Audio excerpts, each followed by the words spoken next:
शुमारी के हवाले से मरकजी हुकूमत ने अपना मौक़िफ़ वाज़ेह किया है। सुप्रीम कोर्ट में हलफनामा दाखिल करते हुए मरकजी हुकूमत ने कहा है कि मरदूम शुमारी में ओबीसी ज़ातों की गिनती एक तवील और मुश्किल काम है। ऐसी सूरत हाल में 2021 की मरदूम शुमारी में ज़ातों की गिनती नहीं की जा सकेगी।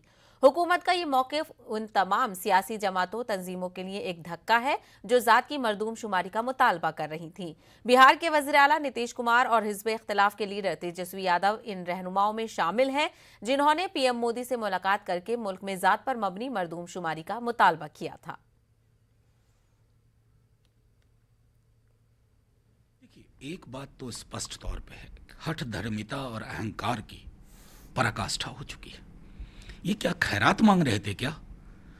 अगर देश में हर किसी की जातिगत जनगणना की बात लोग उठा रहे हैं सामाजिक आर्थिक परिप्रेक्ष्य में, तो उसका मकसद क्या है?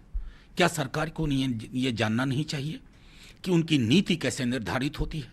मिट्टी कौन ढो रहा है, गिट्टी कौन ढो रहा है, ठेला कौन चला रहा है, शहरों में न्यूनतम मजदूरी पे कौन काम कर रहा है? इस आवाज के वेग को ये नहीं समझ पा रहे हैं। मैं सीधे तौर पे कहूं कि जब नेता प्रतिपक्ष तेजस्वी जी ने इस मामले को उठाया, पूरा बिहार विधानमंडल भाजपा समेत क्यों उनके पीछे आके खड़ा हो गया।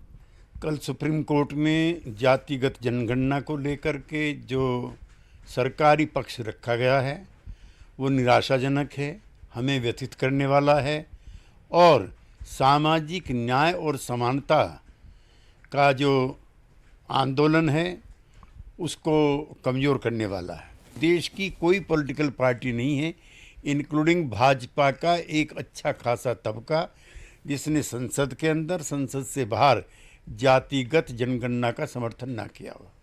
Director general of population and census ने खुद स्वीकार किया है कि इसके समुचित आंकड़े उपलब्ध होने चाहिए।